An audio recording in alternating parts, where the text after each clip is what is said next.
오늘 함께 묵상하실 말씀은 마태복음 19장 1절부터 12절 말씀입니다. 예수께서 이 말씀을 마치시고 갈릴리를 떠나 요단강 건너 유대 지경에 이르시니 큰 무리가 따르거늘 예수께서 거기서 그들의 병을 고치시더라.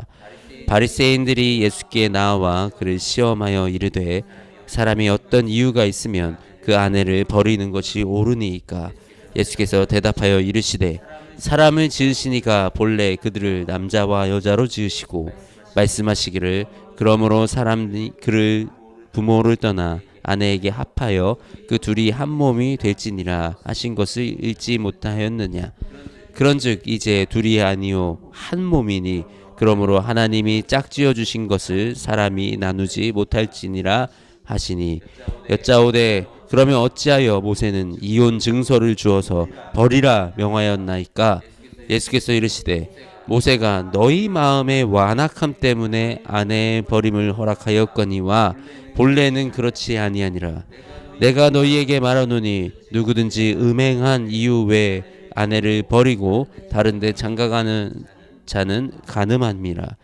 제자들이 이르되 만일 사람이 아내에게 이같이 할진대 장가들지 않는 것이 좋겠나이다. 예수께서 이르시되 사람마다 이 말을 받지 못하고 오직 타고난 자라야 할지니라. 어머니의 태로부터 된 고자도 있고 사람이 만든 고자도 있고 천국을 위하여 스스로 된 고자도 있다. 이 말을 받을 만한 자는 받을지어다. 아멘.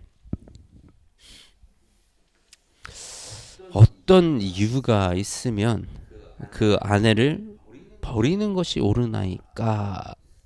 오늘 이 질문입니다. 이 바리새인들이 예수님께 했던 질문은 어떤 이유가 있으면 아내를 버리는 것이 옳으니까? 예수님께서 대답하신 것은 너희가 한 몸이 된 것을 알지 못하느냐. 너희의 짝은 하나님이 지어주신 것이다 라고 말씀을 하고 계십니다. 우리 결혼은 하나님이 짝지어주신 그 사람과 한 몸이 되는 것입니다. 그래서 우리 결혼식은 하나님 앞에서 하나님이 짝지어주신 그 사람, 이 우리가 한 가정이 되고 우리가 부부가 되는 것은 하나님이 지어주셨다, 하나님이 우리를 짝지어 주셨다라는 하나님 앞에서의 고백이자 서약입니다.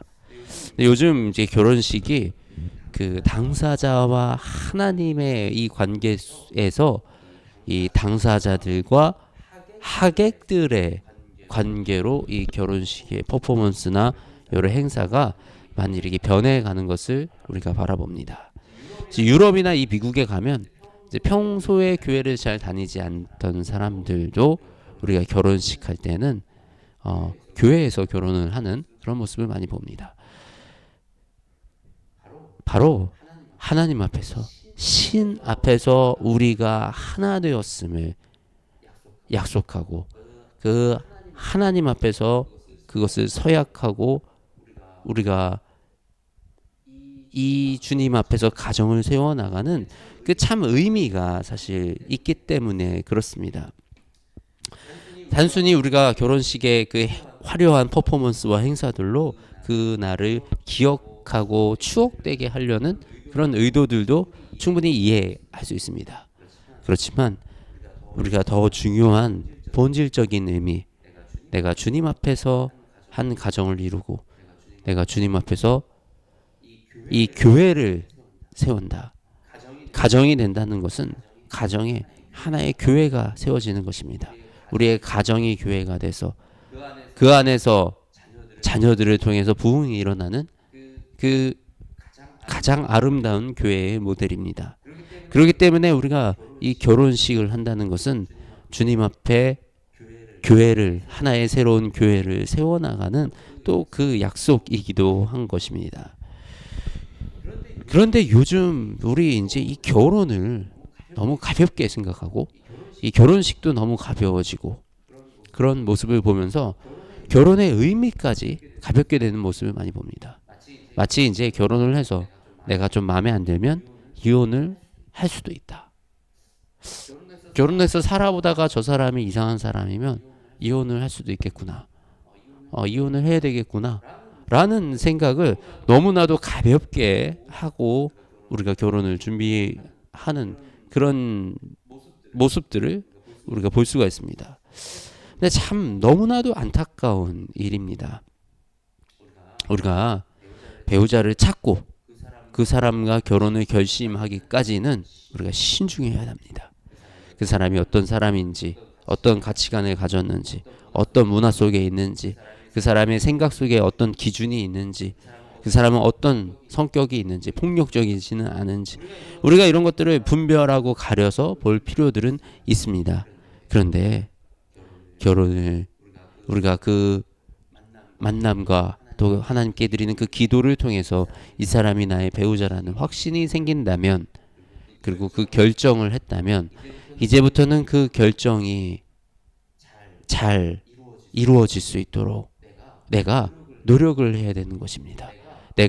우리의 목적은 우리의 한 몸이 된 이 배우자와 우리가 한평생을 함께 살아가는 것이 우리의 목적이 되고, 그것을 위해서 나도 노력하고 배우자도 서로 노력해 나아가는, 어떤 시련이 우리를 다가와도 어떤 문제가 우리 안에 발생이 돼도 우리는 이것을 잘 극복해 나가겠다라는 그 다짐이 바로 이 결혼식입니다.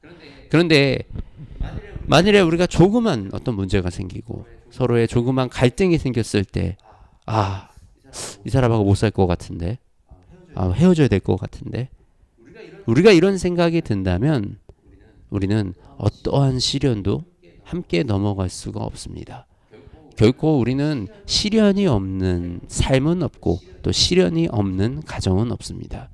우리가 살아가다 보면 크고 작은 여러 가지 시련이 만나고 또 여러 가지 문제가 생기고 또 여러 가지 서로 다른 문화와 다른 가정에서 자란 두 사람이 한 몸을 이루다 보면 불편한 점들이 발생이 됩니다. 결혼은 그런 것들을 서로 이해하고 서로 맞춰가고 또 시련을 만나면 그 시련을 함께 넘어가면서 더욱 견고한 가정의 모습으로, 올바른 가정의 모습으로 세워져 나아가는 그 단계 속에 있는 거고, 그 과정 속에 있는 것입니다. 그리고 우리 아이들은 그런 부모가 함께 시련을 이겨나가고 또 어려움 속에서 함께 사랑으로 이겨나가는 그 모습을 바라보고 온전한 가정의 모델을 배울 수 있고, 또 그 아이의 정서와 모든 것들이 안전하게 자라나게 될 수 있는 것입니다.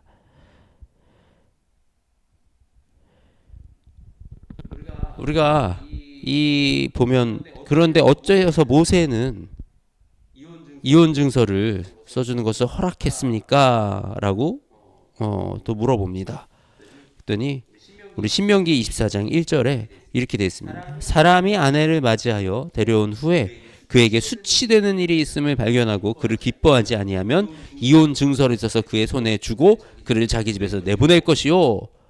이 말씀을 가지고 바리새인들이 어떻게 했냐면,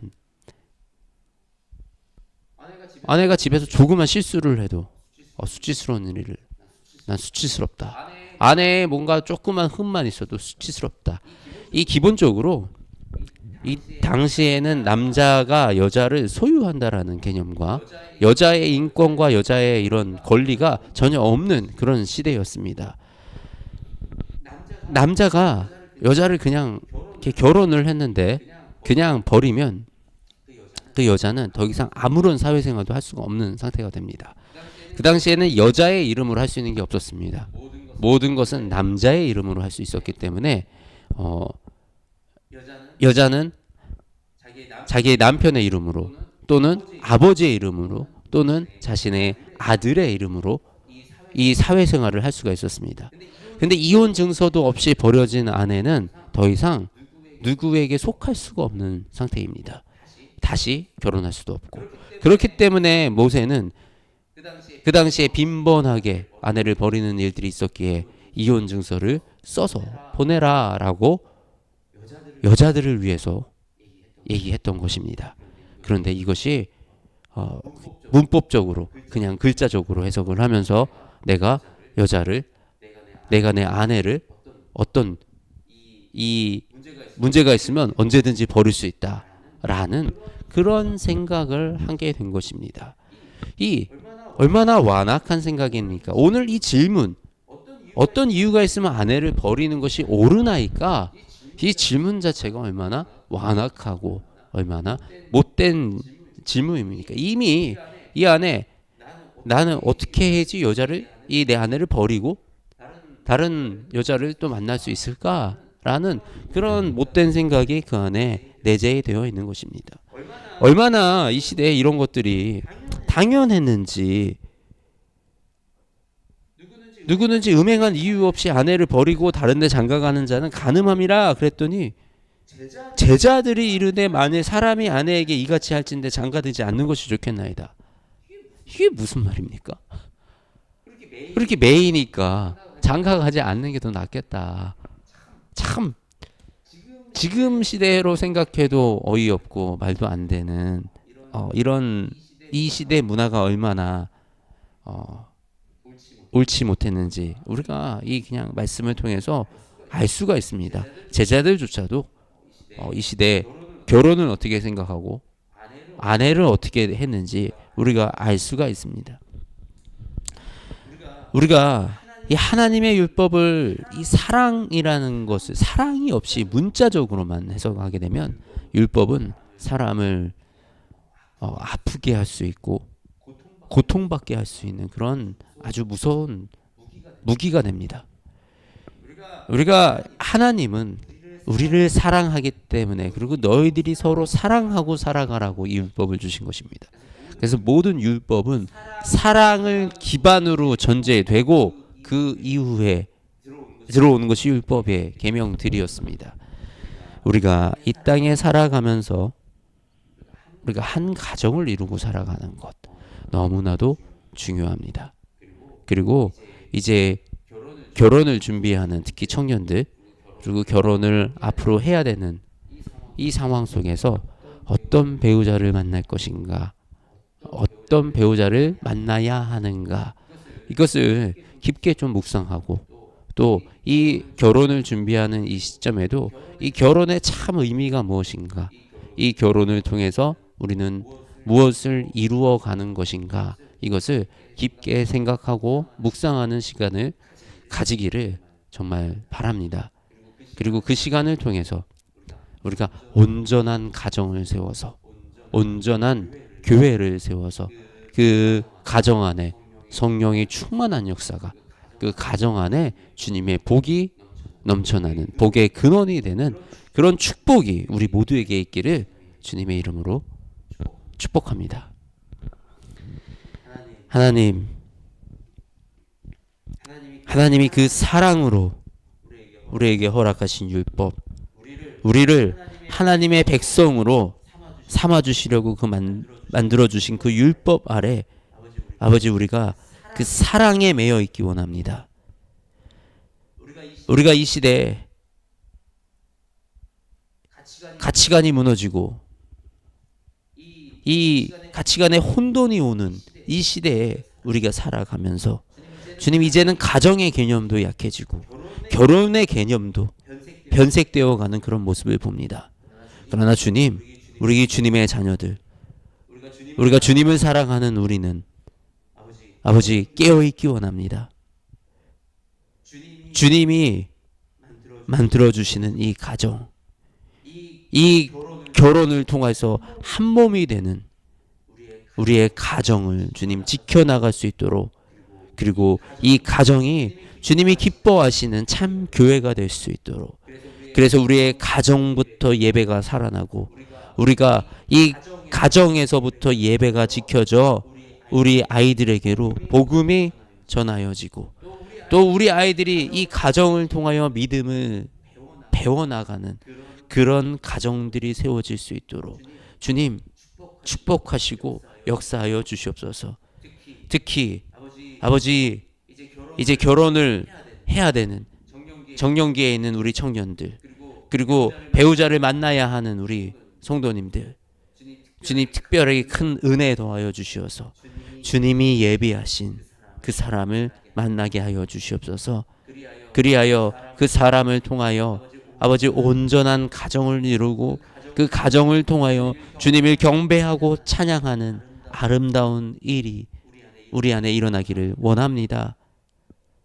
주님, 우리와 함께하여 주시어서 이 교회 안에 주님의 가정들을 세워주시고 그 가정들 속에 주님의 축복을 흘려주시어서 아버지 그 가정을 통하여 아이들이 자라나고 그 가정을 통하여 주님을 찬양하고 주님의 복음이 전해지는 그 역사가 일어나게 하여 주시옵소서. 아버지, 우리와 늘 함께하여 주시며 우리에게 역사하여 주시옵소서. 오늘 우리 청년들과 함께 또 야외에 나아가서 즐거운 시간을 보냅니다. 아버지, 이 모든 시간 주님 기뻐하시고 주님이 우리와 동행하는 그것을 경험하는 그 시간이 되어지기 원합니다. 이 시간을 통하여 우리 청년들과 함께 주님과 함께 걸어 나아가는 기쁜 삶을 경험하고 느끼는 그 시간이 되어지기 원합니다. 주님, 이 시간도 예배의 시간으로 사용하여 주셔서 우리가 주님 안에서 기뻐하는 삶을 살아갈 수 있도록 인도하여 주시옵소서. 사랑이 많으신 우리 주 예수님의 이름으로 기도드립니다. 아멘.